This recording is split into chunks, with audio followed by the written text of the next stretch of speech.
There are two types of immune defenses in humans: innate, which is what you are born with, and adaptive, which is what you acquire over time. Innate immune defenses include external barriers, such as mucus, skin, and cilia, as well as internal responses from phagocytes, a type of white blood cell. The adaptive immune response is comprised of two processes: the humoral response and the cell-mediated response. The innate and adaptive immune responses are different in that the innate response is not specific and targets general foreign substances and organisms, while the adaptive is specific to particular pathogens. So we're going to begin with the innate response. Externally, there are barriers that prevent pathogens from gaining initial entry, such as skin, mucus, and cilia. The sweat on the surface of the skin is slightly acidic and kills pathogens, while the skin itself is an impermeable barrier to most pathogens.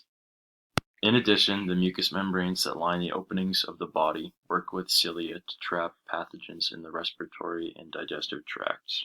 However, if pathogens do get by these defenses, there is an internal response performed by phagocytes, which ingest and degrade the pathogens.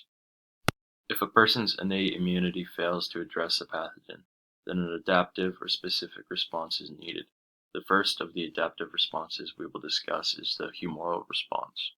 So to begin, on the surface of every pathogen, there are unique proteins called antigens that allow for recognition by the body. After a phagocyte digests a pathogen, it presents the antigens to a helper T cell. Helper T cells then alert B cells to the release of cytokines to replicate into plasma B cells. Plasma B cells are responsible for creating and secreting antibodies, which are proteins that bind to pathogens' antigens and deactivate and mark them for destruction by phagocytes.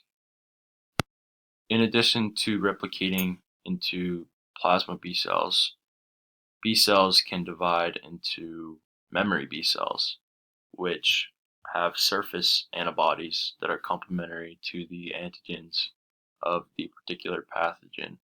And these cells remain in the body for some time after the initial exposure and can continue recognition for further exposures to the same pathogen.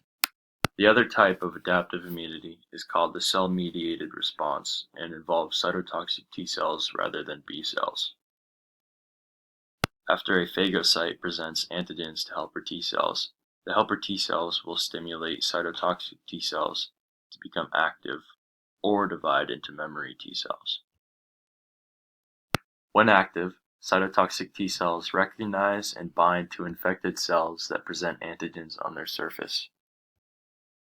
They then release chemicals such as perforin and granzymes, which signal for the infected cell to lyse through apoptosis. Memory T cells are similar to memory B cells in that they are capable of further recognition of pathogens, but instead they divide directly into active cytotoxic T cells. Memory B and T cells are the reason why a person's immune system responds quicker to a second exposure to the same pathogen.